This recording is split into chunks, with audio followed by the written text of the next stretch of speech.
Ever wonder what life looks like after leading the free world? George W. Bush swapped the high-stakes pressure of the presidency for the sprawling tranquility of Texas, crafting a post-White House existence that's as grand as the Lone Star State itself. From the rustic elegance of Prairie Chapel Ranch to the sophisticated charm of his Dallas abode, Bush's residencies mirror the rich tapestry of his current life. Add to this a flair for casual yet refined fashion, a penchant for American-made cars, an unexpected journey into painting, and a dedication to philanthropy that's reshaping social issues. But how does a former president navigate such a dramatic shift, trading the confines of the Oval Office for the freedom of a paintbrush and the open road? Stick around as we delve into the luxury life of George W. Bush after the presidency, and you might just find yourself captivated by the layers of a man who continues to redefine what it means to lead a life of influence. Now, in the serene landscape of Texas, George W. Bush has woven a post-presidency life that's as rich and textured as the countryside he calls home. After the whirlwind of political life, Bush sought refuge in the tranquility and vastness of his beloved state, finding solace in the embrace of his residences, each reflecting a unique facet of his journey beyond the Oval Office. One of his places is the Prairie Chapel Ranch in Crawford, Texas, a sprawling 1,583-acre sanctuary where the former president and his wife, Laura, have laid down roots. Designed with a keen eye for environmental sustainability by architect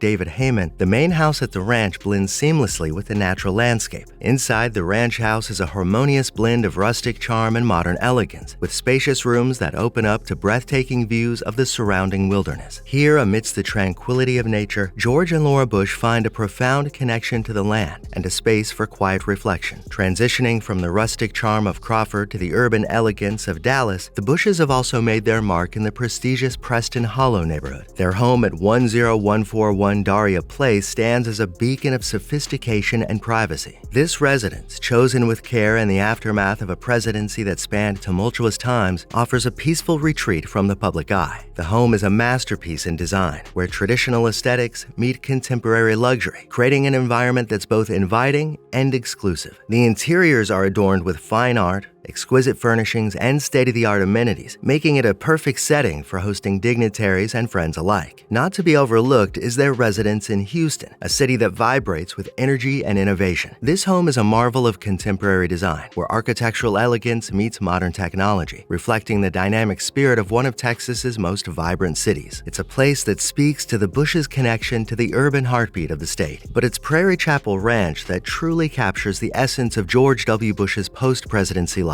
This haven in Crawford is where the former president's heart lies. The ranch is not just a home, it's a retreat, a place of solace and inspiration. Here, Bush finds freedom in the vast landscapes, engaging in the simple pleasures of life away from the spotlight. Whether clearing brush, riding his mountain bike, or painting in his studio, he's at peace. Now, after his time as president, George W. Bush went through a style transformation that can only be described as a Texan twist on casual elegance. Bush is the kind of guy who ditches the formalities and struts out in a more relaxed wardrobe. Suits? Yeah, check. Cowboy boots? Double check. It's a blend of sophistication and southern swagger that's uniquely Bush. His fashion sense earned the tag louche fit, a term that essentially translates to laid back, easygoing. Big lapels? You bet. It's like business casual meets Texas charm. But here's the thing. While he's rocking the casual look, it's not just about comfort. Bush has a strategy. He wasn't just dressing for the ranch. He was curating an image that resonated with middle American voters. It's all about staying true to his Texas roots while keeping those ties intact with the influential folks. The fashion choices weren't just about clothing. They were a visual narrative reflecting the spirit of the times and the styles embraced by his peers. So,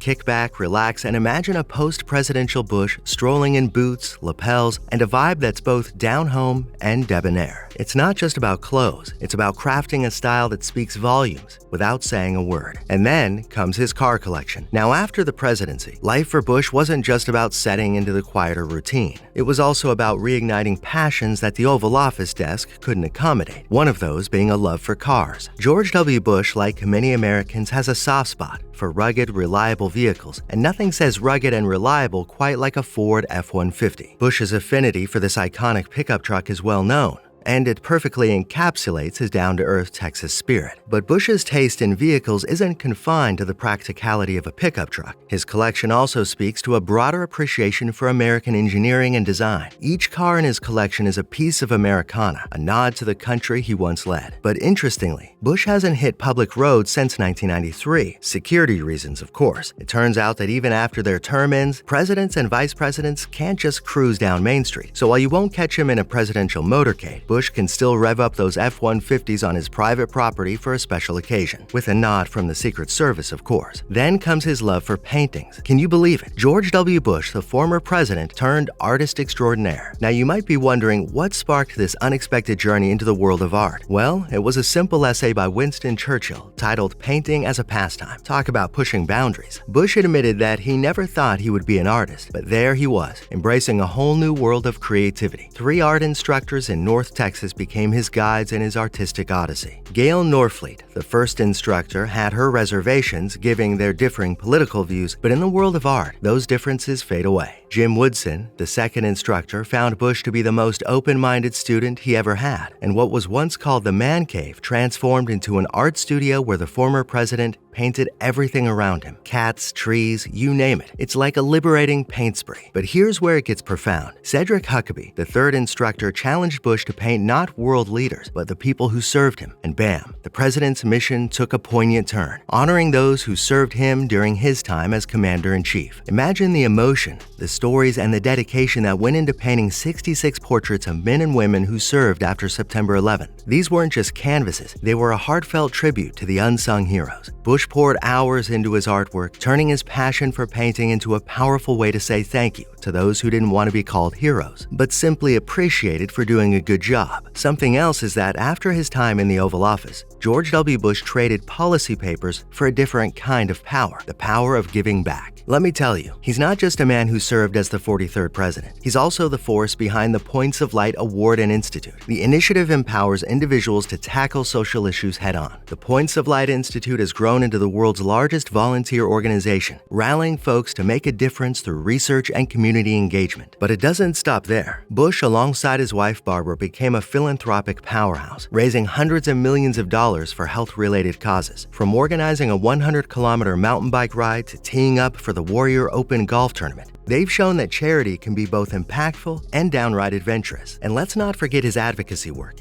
championing causes like cervical cancer awareness and support for veterans dealing with post-traumatic stress. Now, isn't that a remarkable shift from presidential policy to philanthropic horsepower, the road less traveled indeed? As we conclude this eye-opening journey into the luxury life of George W. Bush after his presidential tenure, one thing becomes abundantly clear. The man knows how to redefine expectations. So what aspect of George W. Bush's post-presidential life surprises you the most? Drop your thoughts in the comments below, and if you found this exploration intriguing, don't forget to hit that like button, subscribe for more captivating content, and ring the notification bell so you never miss a video.